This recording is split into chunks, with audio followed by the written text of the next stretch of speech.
Late December 1980. Sightings of a mysterious craft at the Woodbridge Bentwaters NATO complex in Suffolk, England, have put many airmen on edge. The strange encounters began the night of the 25th, when airmen reported seeing unusual lights. By the early morning hours of the 26th, 2 men claimed to have come within a few feet of a landed craft in the neighboring forest. It's now the evening of the 27th. 40-year-old Deputy Base Commander Lieutenant Colonel Charles Holt attends a holiday party at the Officers Club. His celebration is cut short when one of his men arrives looking distressed. He showed up just white as a sheet. And he wasn't the type of person to get too excited too easily. He was a former Marine. He said, "It's back." We looked at each other and said, "What's back?" He said, "The UFO."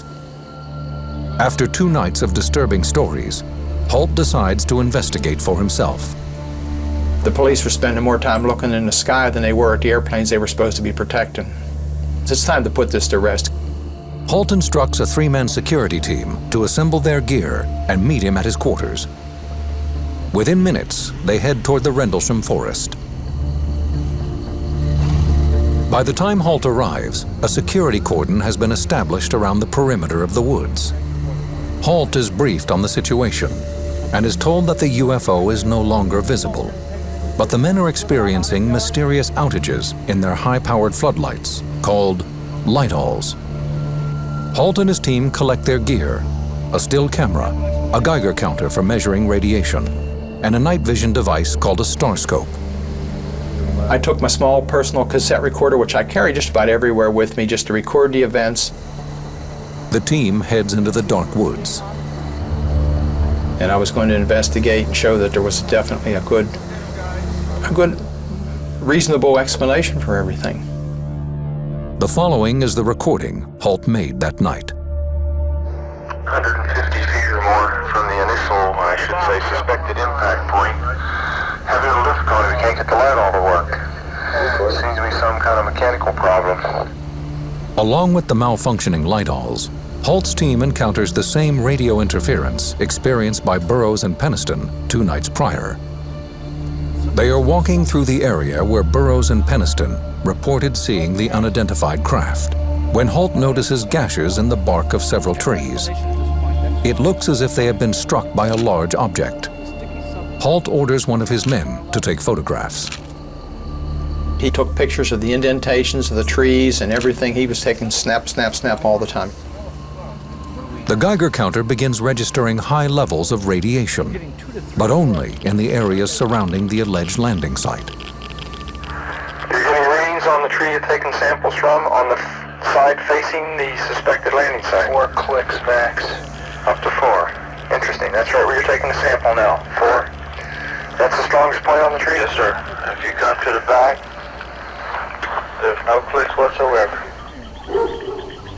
Suddenly, the dark woods are alive with sound. We're hearing very strange sounds out of the farmers' barnyard animals. It's very, very active, making an awful lot of noise. All the animals in the forest were acting up, making a lot of noise. And the barnyard animals from the farm, which was on the adjacent side of the particular location, were also acting up. One of his men points out a glowing light in the distance. With his tape recorder rolling, Holt documents every moment of this encounter. You just saw a light where? Wait, slow down. Where? Right in this position here, straight ahead, in between the tree. There it is again. Watch, straight ahead off my flash right there. There it is. Hey, I see it too. What is it? We don't know, sir.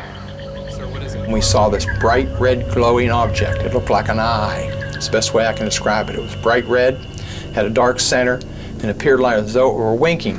We're about 150 or 200 yards from the site. Everything else is just deathly calm. There is no doubt about it. There's some type of strange flashing red light ahead. It's yellow. I saw a yellow tinge in it too. Weird. It appears to be maybe moving a little bit this way. It's brighter than it has been. Yellow. It's coming this way. It is definitely coming this way. It was moving through the trees, horizontally, but also traveling vertically. In other words, it was zigzagging through the trees and dripping what appeared to be, the best way I can describe it, as molten metal. Holt and his men pursue the object into a nearby field. As we approached, it receded, it went away from us, and went out into the farmer's field. It stayed there for probably 20, 30 seconds, maybe a little more. Pieces of it are shooting off. There is no doubt about it. This is weird. And then it silently exploded and broke into multiple white objects. So we went into the field and searched around on the ground looking for burnt marks or evidence of whatever was coming off the object. The men find nothing in the field. Overhead, the object makes a sudden turn. It approached us at very, very high speed. Oh, here he comes from the south. He's coming toward us now. It stopped overhead and sent down a beam. The best way I can describe it is like a laser beam. Now we're observing what appears to be a beam coming down to the ground. This is unreal. It was a steady, constant beam as far as the diameter. It fell at our feet and we all just were in awe. And I thought, was it trying to signal? Is it trying to warn us? Is it threatening us? And just as suddenly as it appeared, the light went click and was off. The object speeds away.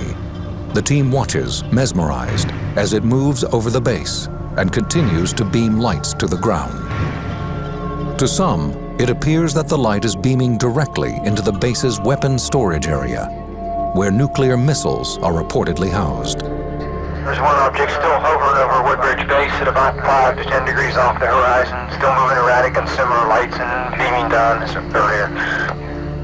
At this point, Holt's recorder runs out of tape. A craft is still hovering in the distance, but Holt and his team aren't sure what to do next. There's no protocol for what they've just encountered. Unnerved and exhausted, the men head back to base. Airman John Burroughs, who had witnessed a UFO 2 nights earlier, arrives at the site, along with Sergeant Adrian Bustinza. Burroughs is immediately concerned by the behavior of the men returning from the field. They were kind of, I don't know, they were weird. I mean, they were upset. After a brief conversation, Burroughs spots a blue light glowing in the same clearing Holt has just examined. The airman is determined to investigate further.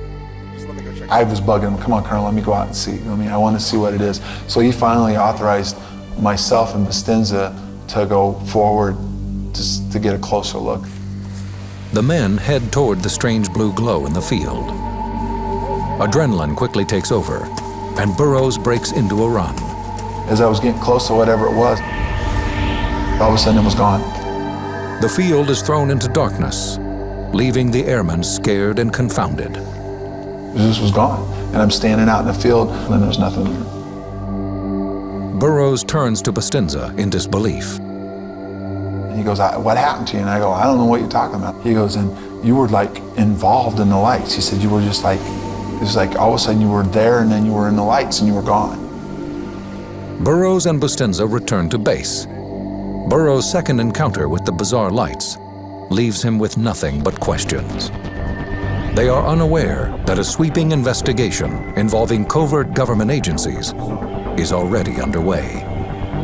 The men claim that as they headed back to the base that night, they were walking into a government conspiracy.